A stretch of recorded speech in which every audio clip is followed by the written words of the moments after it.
What is up, everyone? And thank you for checking out Don't Say the F Word. We are a pro wrestling and combat sports podcast, and we don't use the F word when we talk about professional wrestling. You shouldn't let your friends use it either. It is Sunday. We're going to be recapping the week in pro wrestling, little combat sports. Maybe we'll talk a little bit about the UFC. Nothing really exciting happened there. Just another fake interim title being given out.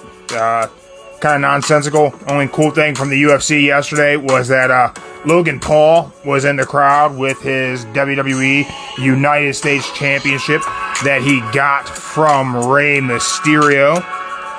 And what was really a very impressive matchup. I'm personally a big fan of Logan Paul in WWE. Big guy, Jeremy, he thinks Logan Paul does a great job. Illegal brother-in-law Joe, he really doesn't like Logan Paul that much. Kind of weird. You'd think he would like Logan Paul since he's so good. But sometimes maybe Joe just doesn't enjoy a great professional wrestler. He just needs someone with a good gimmick. And Logan Paul's only gimmick is that, well, he's Logan Paul. I think that might be one of the things that Joe kind of holds against. We're not far from Cleveland, but hey, to eat their own, or whatever they say. Is that what it is? I don't know. I don't understand these kind of phrases. I have one catchphrase, and it's that I'm furrier than you, and you know it, which is pretty much valid for just about everyone. I'm furrier than just about everybody. We'll be getting joined here by the illegal brother-in-law Joe any second now, and we're going to cover everything from the week of WWE, AEW. We'll talk some of the rumors going around the world of professional wrestling. See if we can clear up the air on the Montreal Screwjob. The big guy and Joe have been kind of going back and forth throughout the week since our last podcast, trying to figure out, was the Montreal Screwjob a work or a shoot, as everyone has always been told, that Vince McMahon screwed Bret Hart, and according to Vince, Bret screwed Bret. I personally don't have an opinion on the matter. I wasn't alive when it happened. All I know is the things that WWE told me, because they control the narrative on that. Unlike EC3, who is also hanging out in the Cleveland area, and he controls his own narrative. But that's something totally different that doesn't really apply to the Montreal Screwjob. For some reason, illegal brother-in-law Joe isn't able to join. Don't really know what's going on here. Maybe if I unplug this, I'll plug that in. Did that fix it? I think it fixed it. I see. There we go. Joe. Hey, Joe. All right. Can you hear me? I can hear you. Can you hear me? Right. We're good. Okay, we're good. So, have you enjoyed the week in pro wrestling and combat sports, Joe? I have. It's been pretty good this week. Some, but pretty good. So you've been paying attention to the old social medias? Ooh, which one? What's the count? Well, today we have a sponsor. Word. We're brought to you today by the letter C. C. Letter C for CM Punk is the guy in the devil mask. That's right. I solved the mystery. CM Punk, Charles Montgomery Punk, is the guy in the devil mask. That's what the CM. Yeah, Charles Montgomery Punk. CM Punk, Charles Montgomery. I got you. Okay, that's not bad. Doesn't he look like a Charles Montgomery? I say Charles. We'll go to Charles part. Maybe change the M to something else, like a Charles Magoo? Michael. Charles Michael sounds better. Charles. I thought Magoo. Charles Magoo. Good old Chuck Magoo Punk. Hey, Chuck. Okay, we'll go with it. How you doing? All right. I think you're the guy in the devil mask, aren't you? Yes, I am. I'm in the devil mask. I just need a vacation. See? Told you. All right, you're right. Look, because you look like a guy who put a mask on his face. Okay. Is it because he went live on the little story about the little devil? Well, I mean, he also shared a wrestler wearing a mask and Yes. put who is the man in the mask. Yes. Yeah. That's what I meant. So, I mean, Yes. yeah, CM Punk is the guy in the devil mask. 100%. That's confirmed. That's not a prediction. That's a spoiler, bud. All right. All right. All right. All right. That's the prediction. Okay. What? Who do you think it is? I don't know. Maybe could it be like I said, the last person to be suspected? The last person I would suspect. The last person you least suspect. I mean, honestly, the last person I would suspect would actually be CM Punk. You know who else could be? Freaking Jungle Boy. Now, what if it's Don Callis? Ha ha ha ha! You know that would drive the big guy nuts, right? I know. The big guy hates Don Callis. What if it is Don Callis and all his crew just out of blue teaming up? Well, I hope that if it does get revealed that it's Don Callis, that the big guy is watching on one of the many TVs around this place and not from a mobile device. Because if it's Don Callis and he's watching from his tablet or his phone, he's going to throw it. Unless it's this big Samsung View tablet behind me. Oh. He can't throw that thing. That thing's pretty big. But if it's like, if he's watching on like, I don't know, like something smaller, he's going to throw it. Okay. I gotta get a hold of White Sister and let her know that you record. Yeah. Don't let him catch that live. Oh yeah, I gotta let him catch live. Yeah. He was already annoyed that he had to see Don Callis and Will Hobbs talking to Big Show. I don't get that either, but hey, it is what it is. I guess it is. Mm-hmm. But let me go and get the big guy, Joe. But before I go and get the big guy, you want to see something pretty cool? All right, let's see something pretty cool. Let's see. Let's see. Ready? You ready? ready? I got a frog. Oh, frog. Yeah. Oh. I got a frog, Joe. Oh, I thought it was Geico for a minute there. That's frog. It's smushed. Okay. What's the poor thing? His name's Freddy. Freddy the Frog. Is Freddy gonna be your like lunch later on down the road? Maybe. Okay. I'm not gonna say I'm above eating a frog, Joe. I'd eat a frog. I'm not hating on it. Okay? For cookies, but I can't just like go yelling about it. There's another guy who yells about liking cookies, and well, it's a gimmick infringement kind of thing. But I am a monster who enjoys a good cookie. No. Prefer donuts. I like donuts more than I like cookies, but I do like cookies. Okay. All right. Donuts are better. I said it. Wow. You got sweet tooth. I got you. Yeah. That's why I never blink. It's the sugar and the caffeine. I thought it was something else, but okay. You got me. See that? I didn't blink. You blinked. I didn't. Yeah, you're right. I did blink. Hey, Jeremy, get in here. You're part of the show, bud. I got stuff I got to go do. Joe, great catching up with you. I still got my John Cena shirt on. Yeah, I probably need a new shirt. If I need one, I'm going to go to meatdip.com. I'm going to get one of those fake metal band shirts. But, yeah, still rocking the John Cena. Still got my belt. Yeah, it's a sad day for Cena. Sorry for you. I think he'll be back, just not anytime soon. All right, he'll be back. He got to continue. I got the memories, though. He got to continue to one match a year. That's all I got to do till he's 50. Yeah, maybe next year his match will be in Cleveland. Then I can see him, and we'll be reunited. There you go. Reunited, and it feels so good.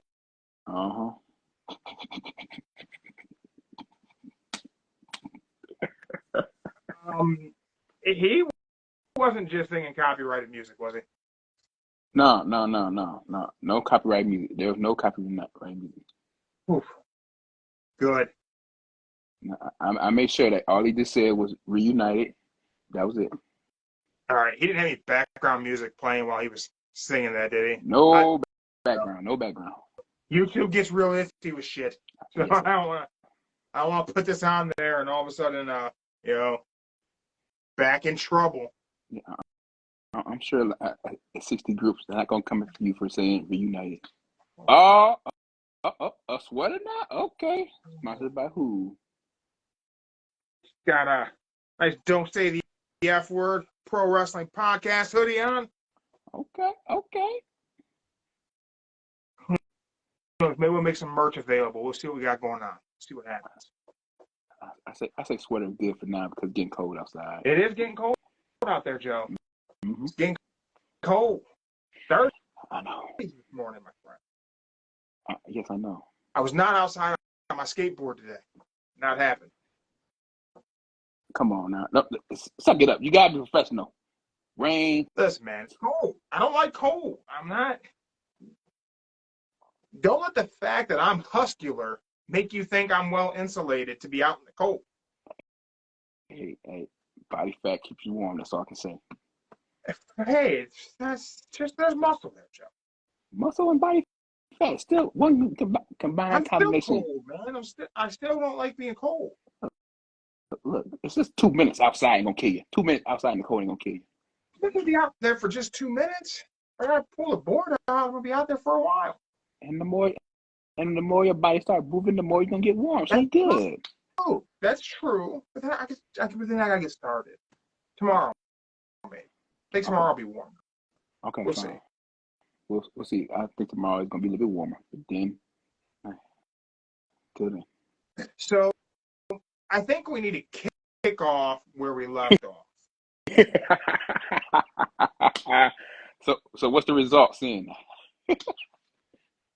So we had a lot of interaction. Anyone who didn't tune in last week, just catching us this week. We ended last week's show talking about the Montreal Screwjob because we are 26 years, right? Yeah. 99. Yeah, no. 97, right? 97. 97. Yeah, we 26-year anniversary of the Montreal Screwjob. And I felt as though it was a little up for debate, but we will give a quick shout out to a very cool comic book, The Heel Screwjob. Find them on Instagram. I'll share something from their page on the story after the show. That's a comic book about someone making a deal with the devil to be a great pro wrestler. Mm-hmm. So I ask you, Joe, did Shawn Michaels make a deal with the devil and Vince McMahon screwed Bret Hart? If you want to call him the devil, he's the devil, and yes, he did at the last minute. So you think that it's the story that we got told, that Jim Cornette, Vince Russo, Vince McMahon, and Bruce Pritchard sat poolside and made the decision, we're just going to take the damn belt off of Bret. They made the decision. I'm going to say they made the decision, 5 hours into the match. So the match even started. Do a little bit of a recap just for any younger viewers out there, which our demo is not younger. Our key demo, most of our listeners, at least from Spotify anyway, are the, I think, 26 to 41 demo, something like that. Our age group and the generation behind us. Probably don't need me to explain what the Montreal Screwjob was, but I will.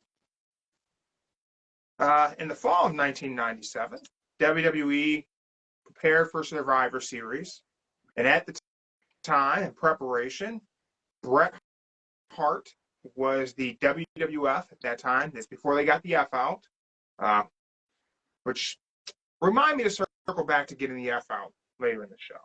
All right. But they were getting ready for Survivor Series. Bret Hart was the champion, had recently signed a very long-term, lucrative contract with the WWF and Vince McMahon. The tune of a 20-year deal, longest contract he'd ever signed for anyone. at a pretty decent amount of money. Don't remember what the dollar amount is. Joe, you might remember what that dollar amount was. It went. He wanted. At first, it was going to be like a 2.5, but he realized Scott Hall, Kevin Nash, and Hogan, all at WCW, were getting 3.5. All right. He wanted 3.5, like them, to stay. And did he? It was a guaranteed upside, and now Hall and Nash had the sweetheart deal in WCW where if anyone came in making more than them, they immediately got bumped up to making more than that person, so they were always the highest paid. I don't think Bret had that in WWF. No, but he wanted 3.5. The best Vince could do was 2.5. That was the best he could do. And an additional thing that Bret had in his contract was that during the last 30 days of his contract, whenever it was coming to an end, Bret had creative control. Not full 100% creative control, but had the opportunity to say, I don't wish to do this with my character. Now, we're in 1997. WWF is not winning the Monday Night War at this time. Vince is in some financial hardships coming off of the steroid scandal of the early 90s. Some money's been hemorrhaged out. They're not selling out arenas, which is a real hot point today in pro wrestling. But Vince wants out of the deal with Bret. Bret had the offer to go to WCW. He stayed with Vince. And Vince felt as though he was misled to keep Bret on, that, couldn't let Bret go to WCW. It would be the nail in the coffin. Vince tells Bret, call Eric Bischoff, see if he can offer you the same deal. I got everything right. Everything right. Just left one key factor out. What did I leave out? Bret was willing to drop the belt to anyone but Shawn Michaels before he left. Well, Bret also claims that he was willing to drop that belt to Shawn Michaels. Anyone who hasn't gone back and watched things on Peacock or the network, and wherever you're watching these things, these historical things from WWE that they have produced, you're getting the WWE spin put on the thing. So history is told by the winners, and the WWE won. So whenever they tell this story, they control the narrative. They will tell you that Bret Hart and Shawn Michaels were in this heated war, and it was this years-long rivalry between these two, and it was this constant one-upsmanship between the two of them.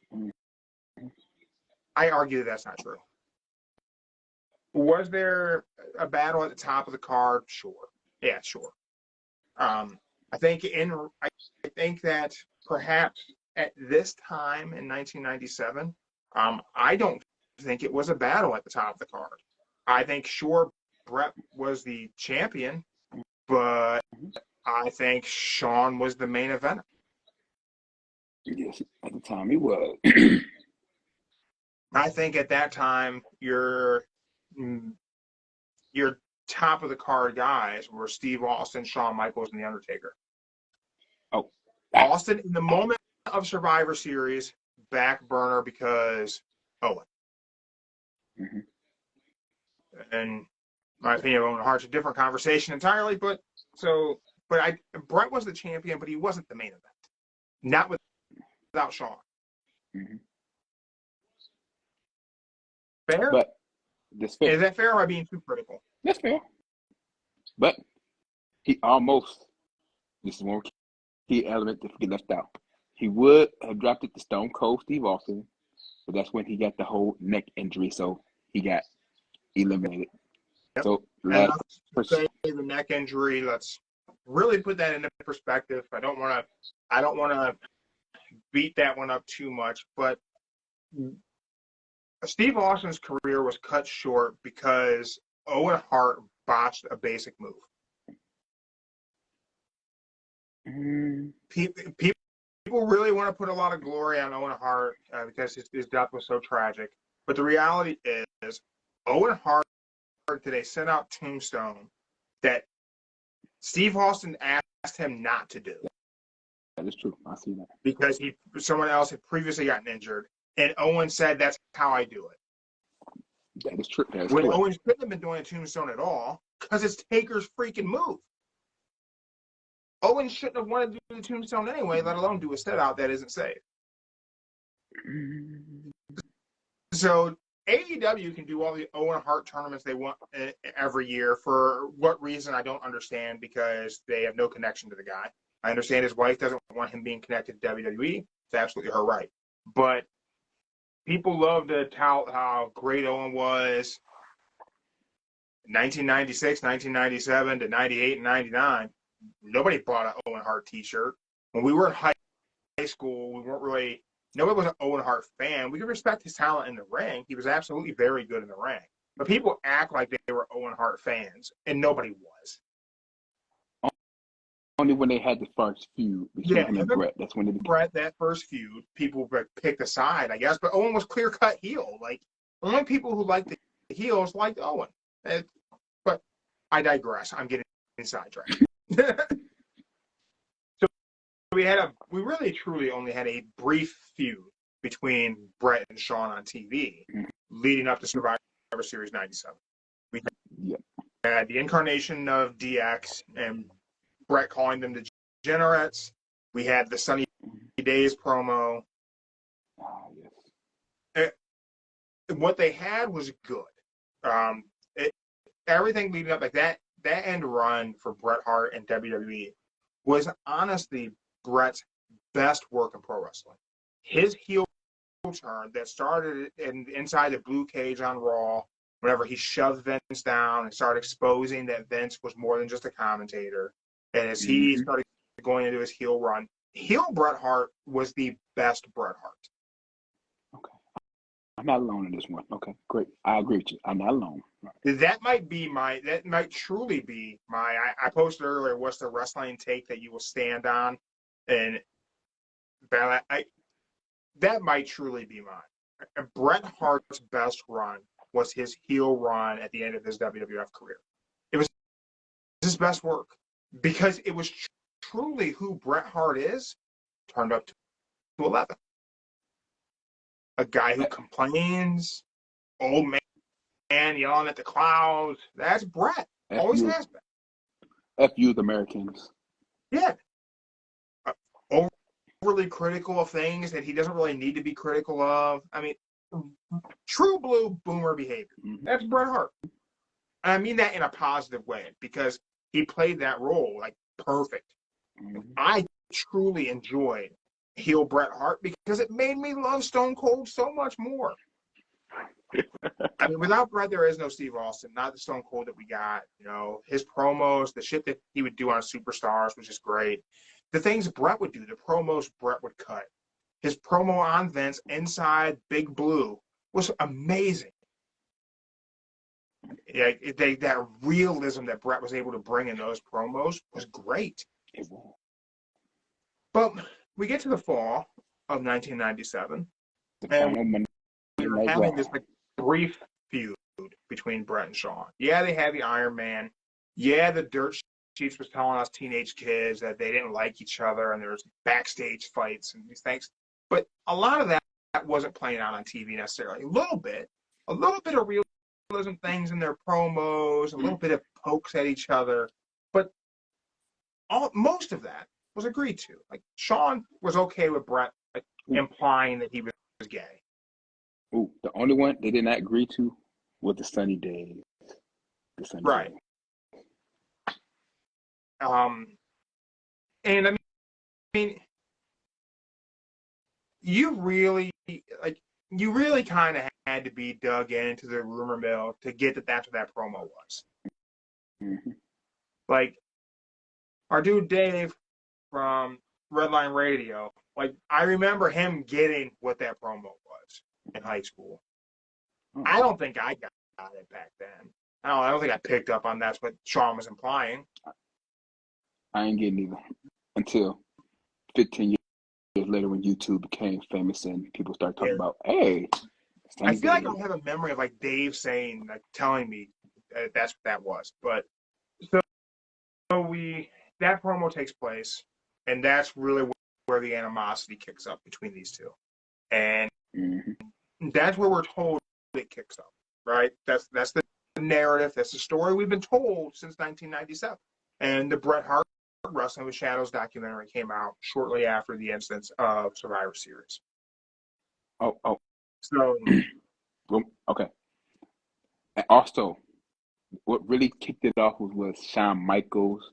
He was very on the pills back then, and he would take out on anybody, get on everybody's nerves, even Vince. So that's where the kicker really started, because he was very high on the pills. Mid-90s, Shawn Michaels was a menace. Yes. To put it lightly, he was a menace.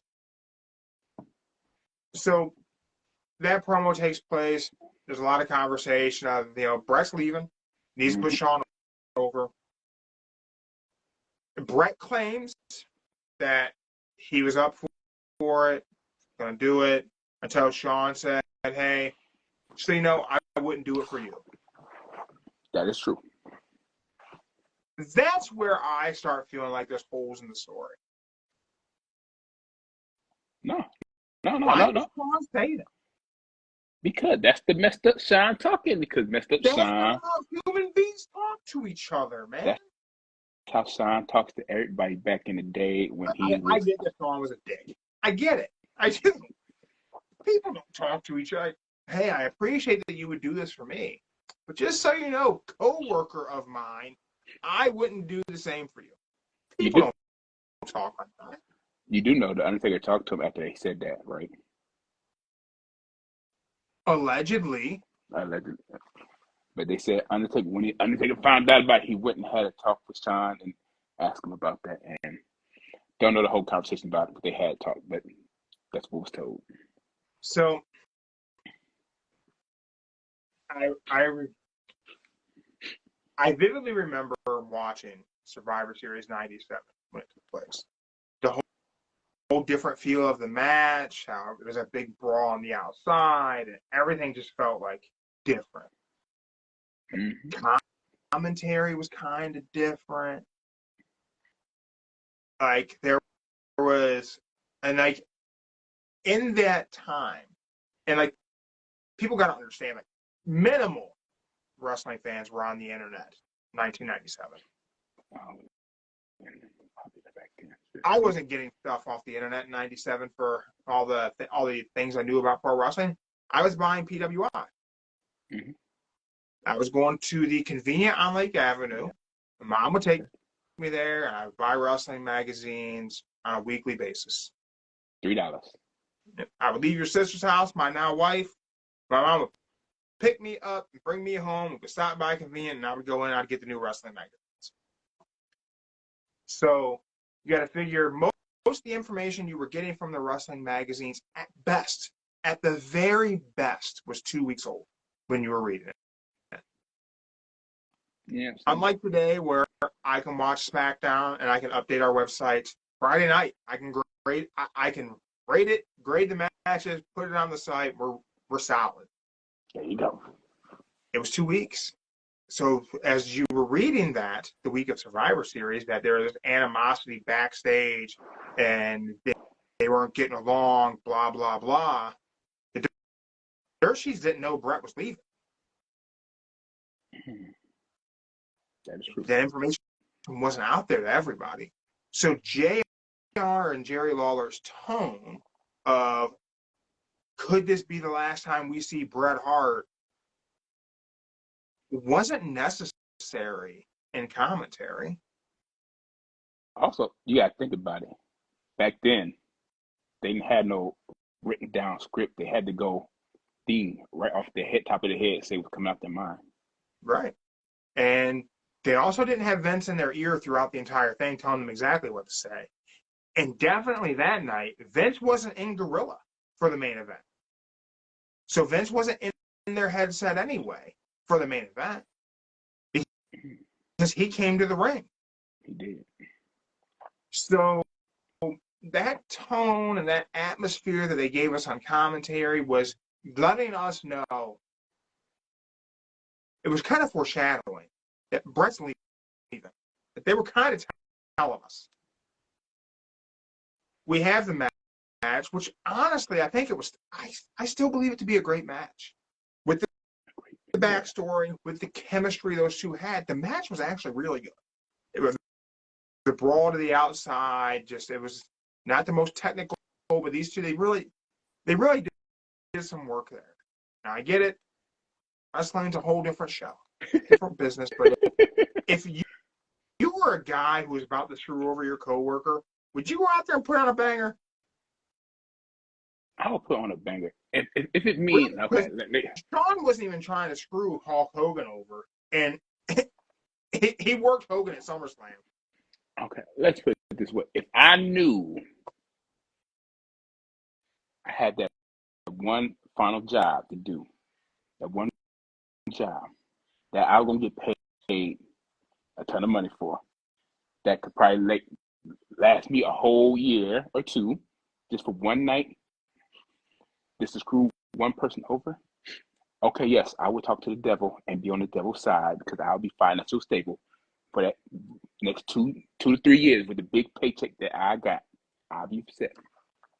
So yes, I will go out there, do a hell of a job, make it look like I'm still on your side.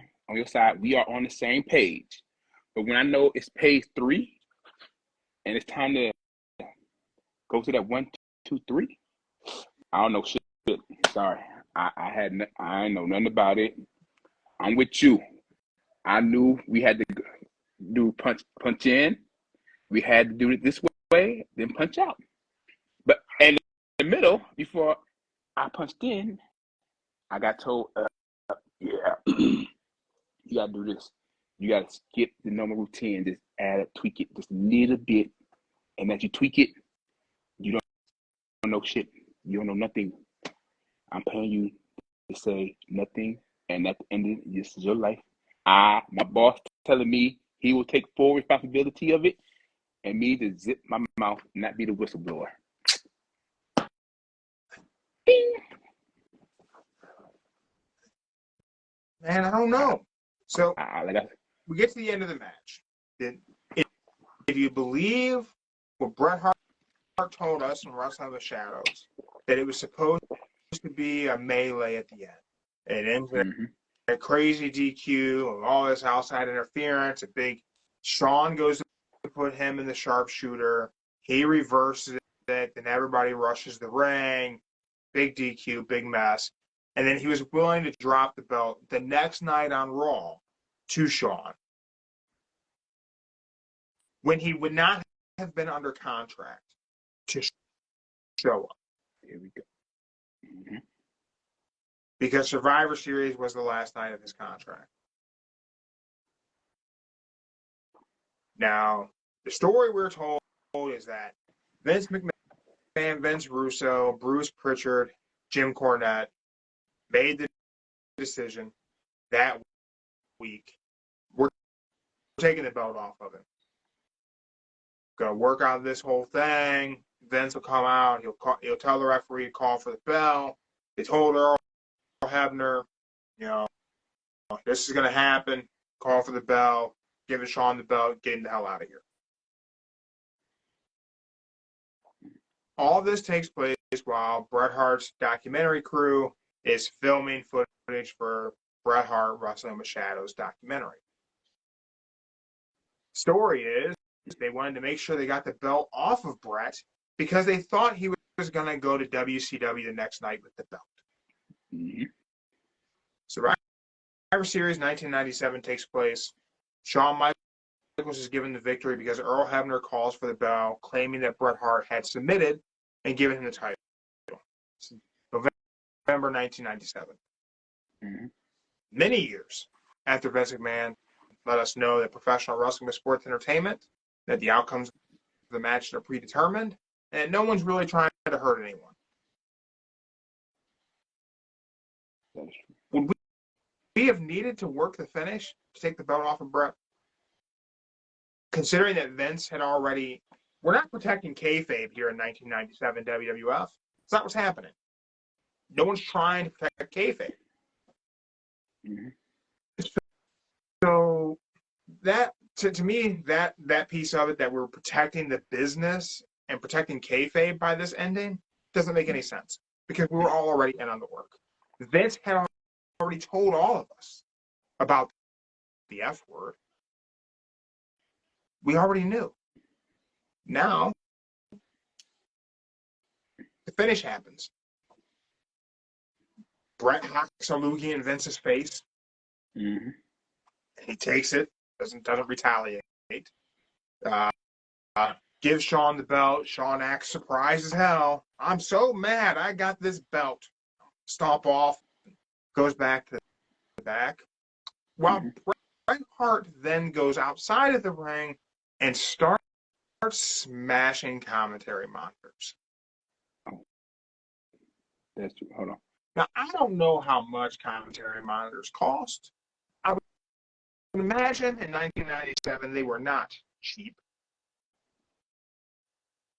I would say back in the old day, them commentary monitors, they look like your average computer screen monitors back in the day. So you had to say that. Oh wait, I can tell you right now. Looking at it right now, it's a small ass little monitor. I'm gonna say that bad boy 5'6". Right? 5'6".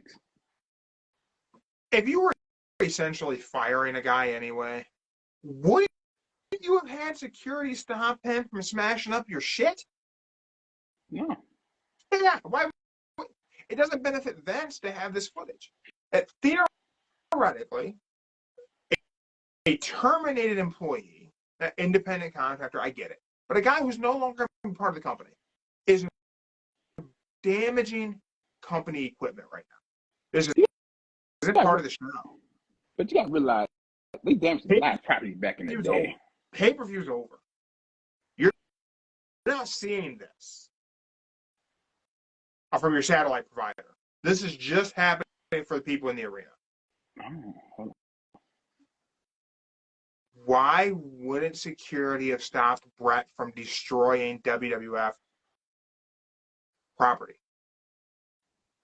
If this was a shoot and he's smashing WWF property, security would have stopped him. Mm-hmm. Someone in production would have said, get security to stop him from breaking our stuff. That is true. They would have gotten him out of the ringside area before he could go WCW.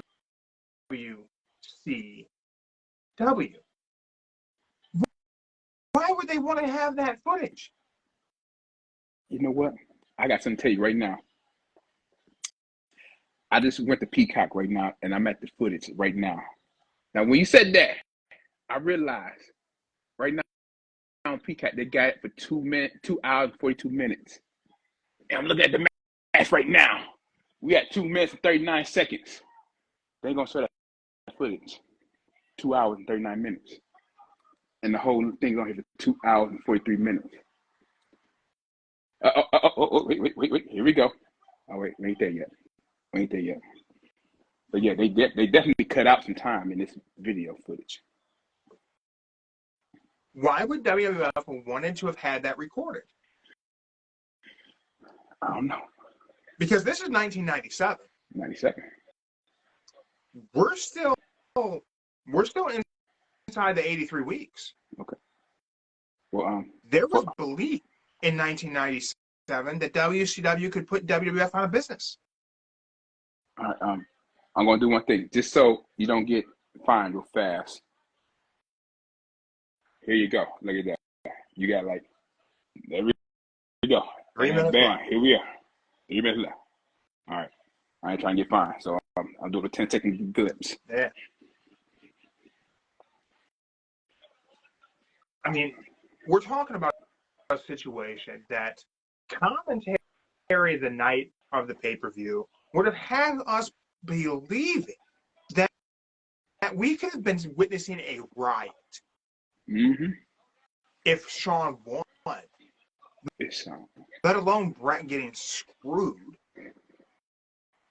If there was fear that they were going to riot because this shoot situation took place, why would they have kept filming?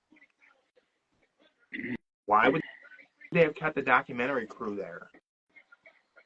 Why would they have kept production rolling for their exiting top star standing in their ring promoting their biggest competition? That is true. Why would they record that? I don't know. That's a very good question.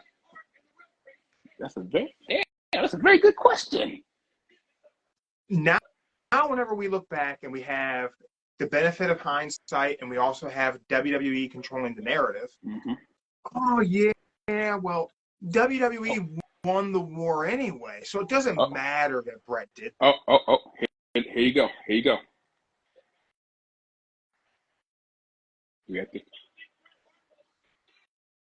We're coming to an end. Ring the damn bell. All right, there we go. Got less than a minute left. Bam. Okay. All right. I'm saying copyright history. Thank you. So Brett's leaving. He destroys company property, and then gets in the ring and does the WCW. Let me tell you something. Okay, we got a minute. You got Sean grabbing the belt, cussing out Vince right now. Let's see. I don't know if they're gonna show Vince. I don't know if they're gonna show Brett doing the W. I certainly don't remember them showing it during the live broadcast in '97. I remember seeing it. No. After. All they did was just show Brett. They showed Sean walking through the crowd, going up to the back, and showing in the Survivor Series, and they said, "Thank you for watching." That was it. So, what would be the point in recording Brett destroying the monitors and doing the WCW logo if they feared a riot? They knew they were screwing him over. Got off the top wrestling. What's up? We are discussing the Montreal Screwjob here. For anyone, just check us out live on Instagram. You're checking us out later, Spotify, Rumble, YouTube, whatever. You know where we're at in it, but illegal brother-in-law Joe is on the side that he believes the Montreal Screwjob is and always was a shoot. I believe I've converted myself into believing that it's a work. And we are to the post-match incidents of Brett destroying monitors, doing the WCW with his finger right in the sky, and my question is, why on earth would WWF record that? Where's the benefit? November 1997, the thought that WWF would later become WWE and would be a multi-billion-dollar juggernaut in entertainment was nothing more than Vince McMahon's pipe dream. In November 1997, a lot of people, not just Eric Bischoff, as dim-witted as he may be, a lot of people thought WCW would win the war. A lot of people thought the acquisition of Bret Hart would help them win the war. Why would Vince let Bret destroy monitors? Why would Vince let Bret advertise WCW in his ring and have his production team record it if it was a shoot to screw Bret Hart? Now, we talk about the fear they had. Jim Cornette's talked about it. We all know Jim Cornette's just nothing but reliable and a sensible human being. If that's a joke, don't take that out of context. Okay. Jim Cornette's a dip. Okay, my thing is this. Even though the camera stopped rolling at the end, they just stopped it right there. The camera will always still be running on one angle of the camera. So you got one camera. So you got the one camera that's always aimed in the middle, always recording. Then the one that's showing the wrestler going to the back. So you got like maybe 5 different cameras, but the main one is always still recording. But would they have let him destroy property? Let's first out. Yeah. You mad? Break it. So now we talk about what the fear was. The fear was that Brett said that he would go the next night on Raw and drop the belt to Shawn. And they said, we can't trust Brett to show up the next night because he's not under contract. He could just go to WCW and show up on Nitro with that title. But Nitro happens, and Brett's not there. Instead, nowhere to be found. We have the NWO comes out singing "Oh Canada," which doesn't make any sense. Why on earth would the NWO come out singing "Oh Canada" if Bret Hart had just been screwed over by Shawn Michaels and Vince McMahon? Why would Bret have been going and joining the NWO with all of Shawn's friends? That was just like the little, hey, you're welcome here. Come home. Come to your new home. But why wasn't Bret there? Because that was their fear, right? Bret would show up the next night with the title. Mm-hmm. Why wasn't he there? Because contractually, he couldn't be there. He was held by a non-compete. That's why at Starrcade 97, he couldn't wrestle and had to be a guest enforcer in the ring because he still had a non-compete. So they knew Bret could not show up on Nitro with the belt. If Bret had left with the title, which, let the cat out of the bag, it's just a prop. It's a prop. It's like,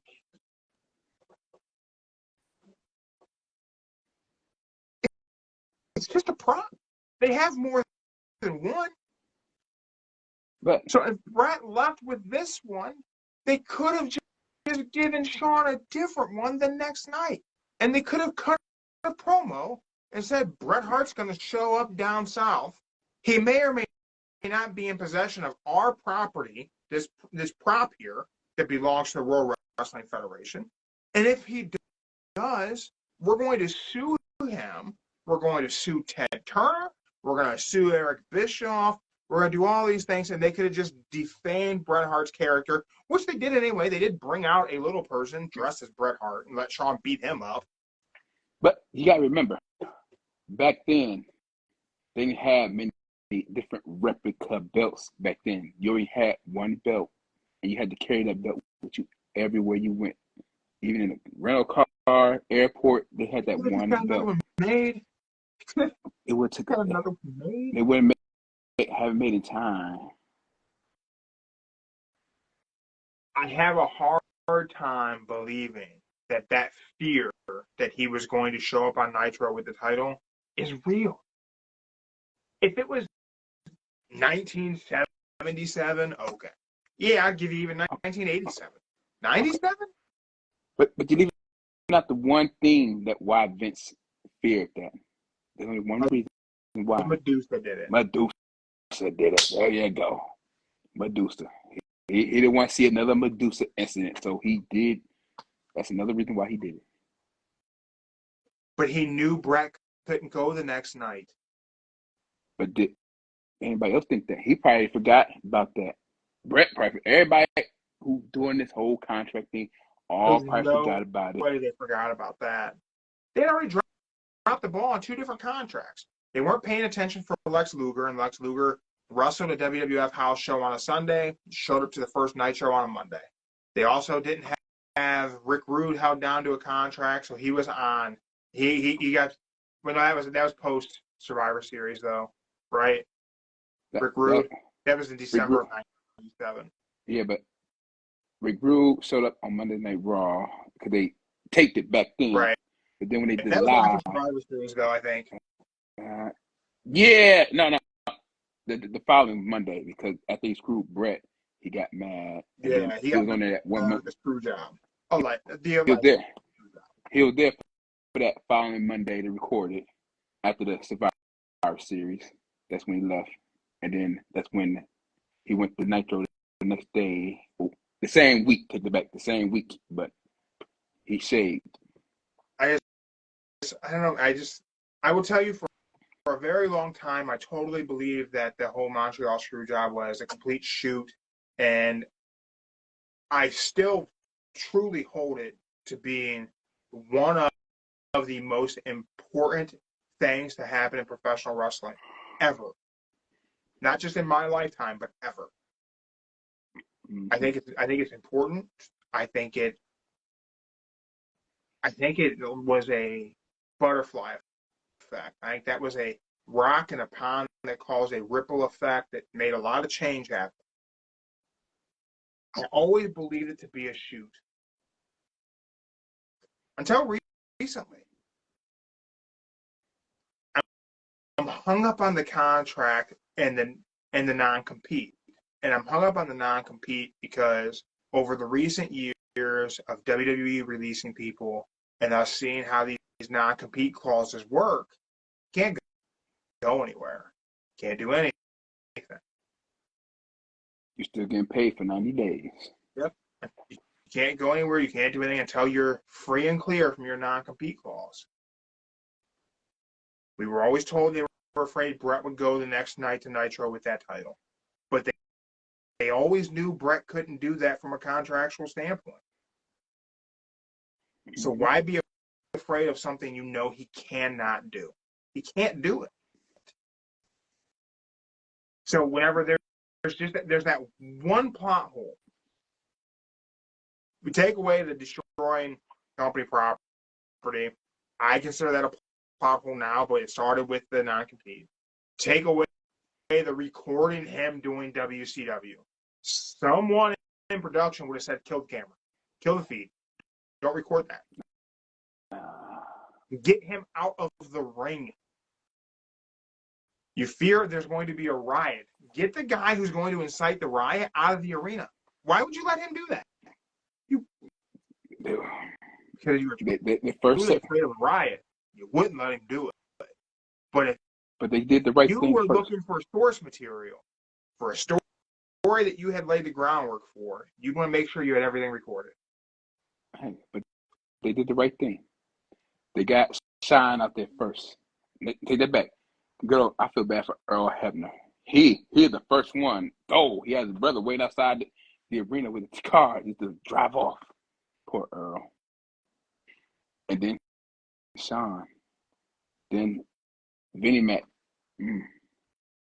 I think Vinnie Mac, he knew what was going to happen. He took the bullet. He took the punch. He took everything just to save that title. That $500 belt, maybe, I don't know how much it was back then, but hey, gold was, it could have been $700 to make that belt since gold was more expensive back then. But hey, he didn't want to spend money on another $700 belt. He didn't want to see the belt go. That was like his. Couldn't go. It couldn't go to Nitro the next night. He knew that. You know, when people get under a lot of stress, when people get under a lot of stress, they forget how certain contract was. So they think about not the past contract, but the new one, and the new one they kept trying to write up, and they still kept remembering that Sunday, that following Sunday at midnight, the original contract was gone. So Flame, light up. He could do whatever he want. He could even show up the next day on Raw or Nitro if he wanted to. But you got to think about that contract. They are all basically still on that first contract. He worked it out. He worked the last day till midnight, whatever day, what next day would be. And technically, he worked out his contract. Enough to convince you that the Montreal Screwjob was a work. You still think it's a shoot?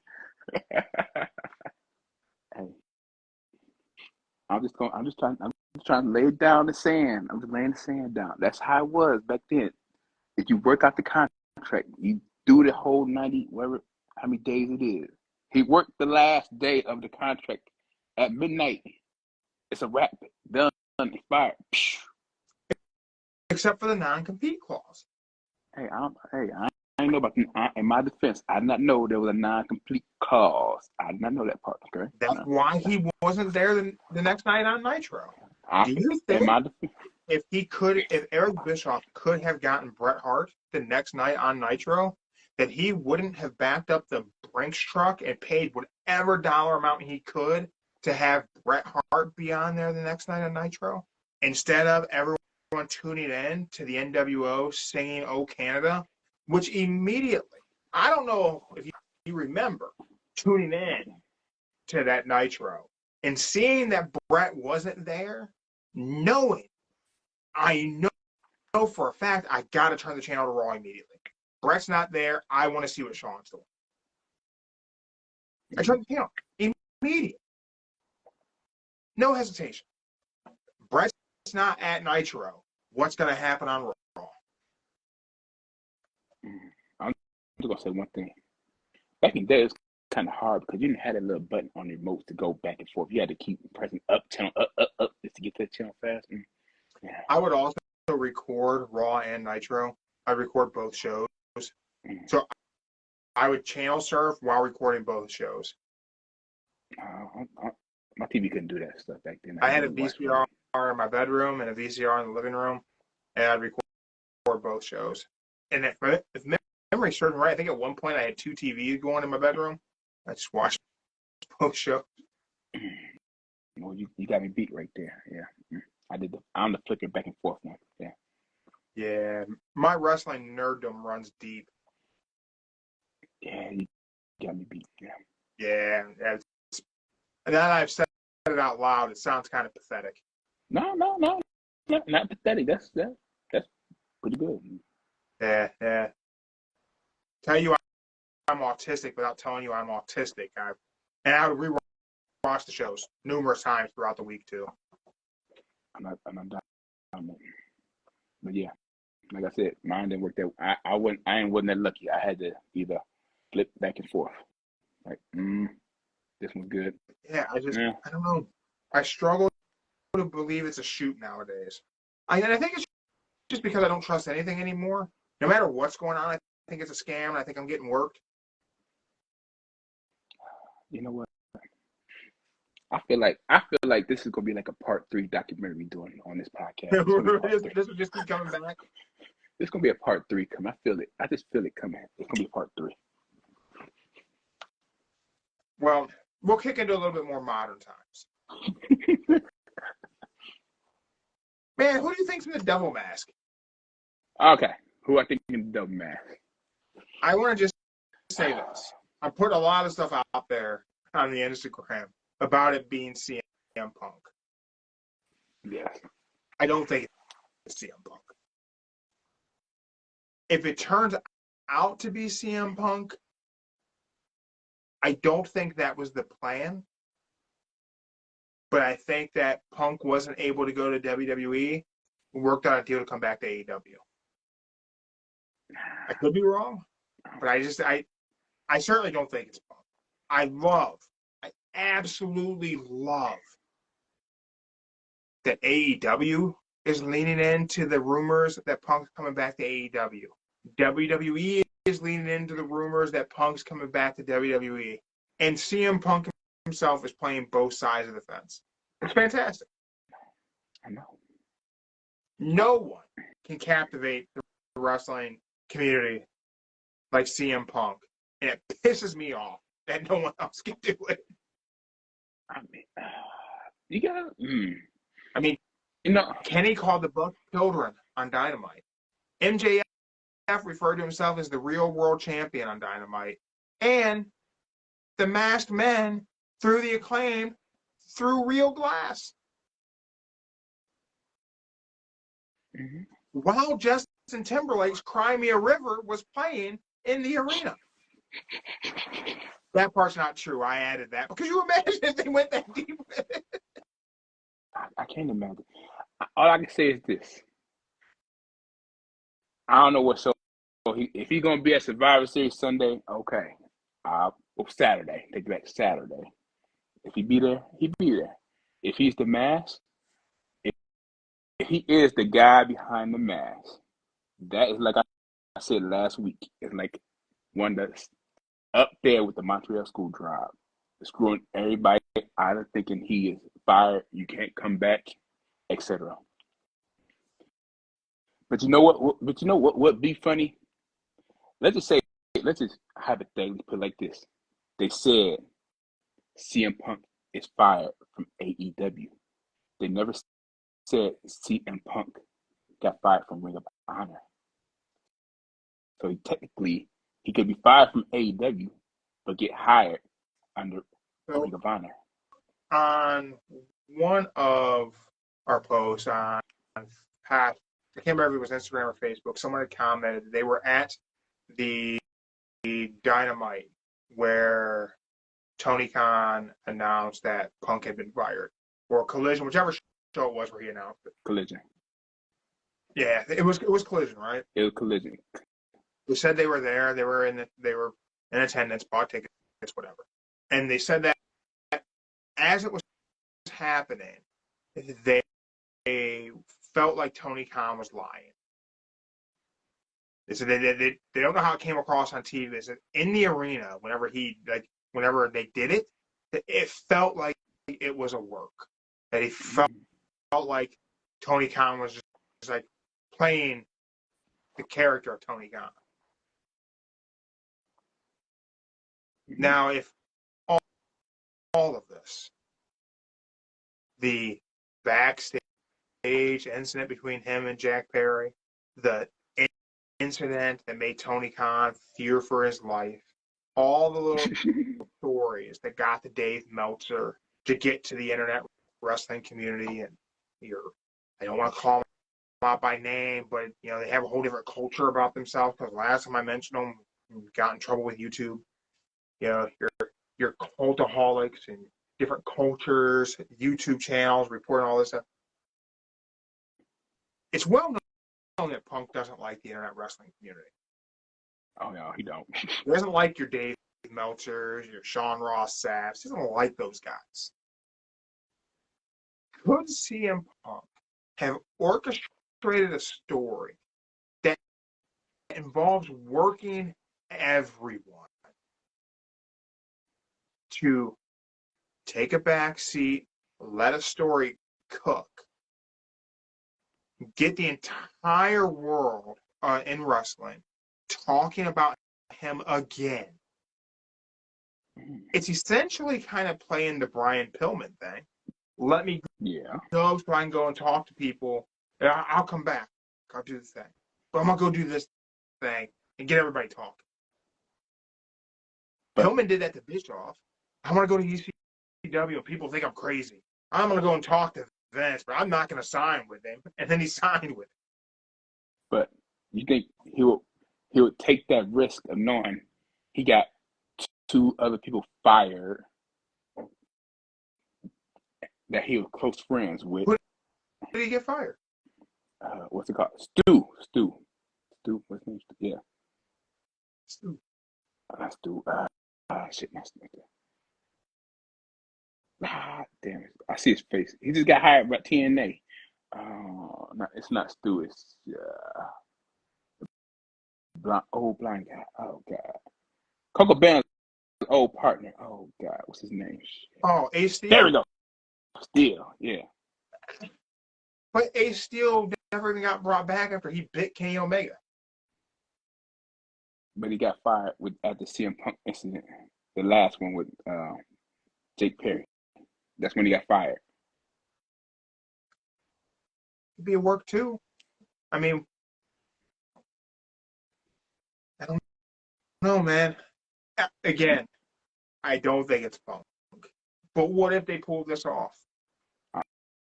I'm going to go by what I told Mark earlier. It's Don Callis and his crew. Ugh.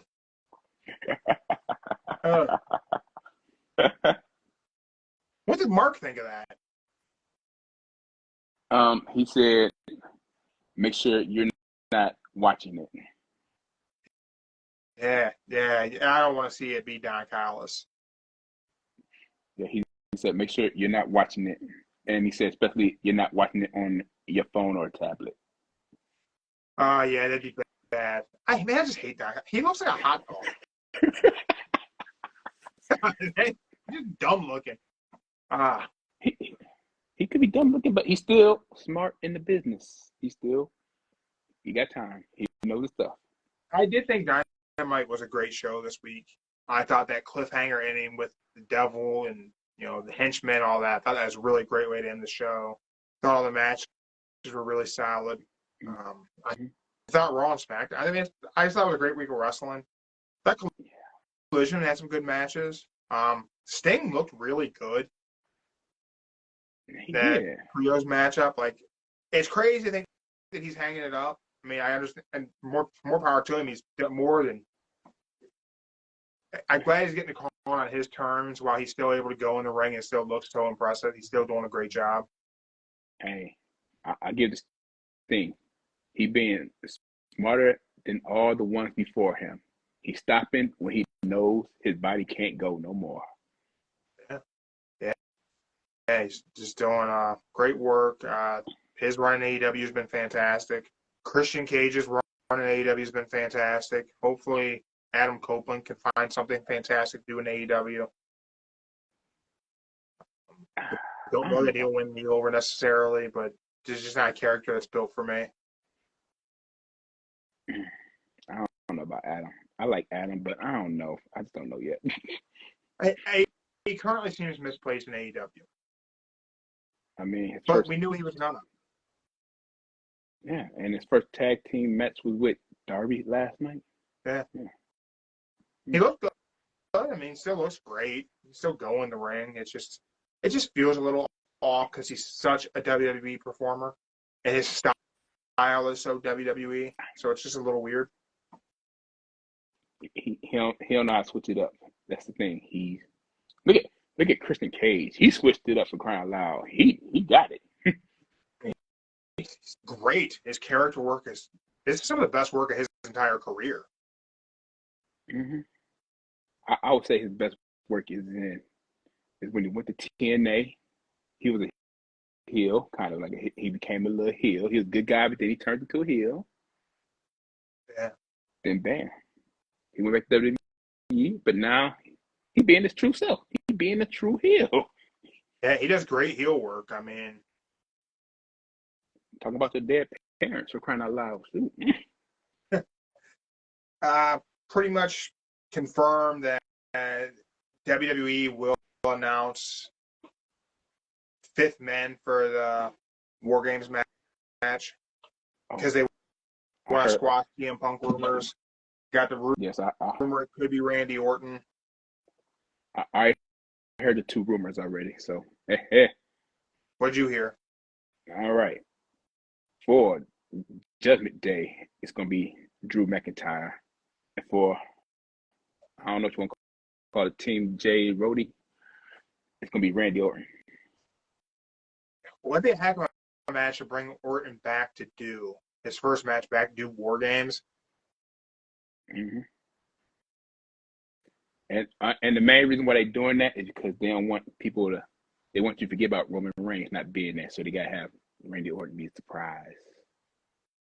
I mean, it makes sense for him to be on Team Cody. Mm-hmm. I mean, also, if it does happen, did you know this would be Randy Orton's 5th sole surviving Survivor Series match? If he be the last there's 2. The guy who wins it? Yeah. If he or the last 2 in it.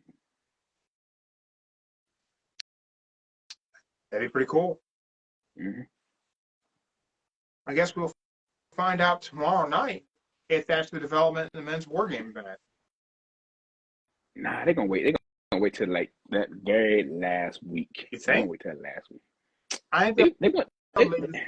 I think they will announce Drew joining Judgment Day, and then we'll have to wait a week for it to be Randy Orton. That's what they're gonna do. They're gonna wait till the last minute, the last match, just to stir the pot to get you wondering who is the 5th. Yeah, that would be the way to do it.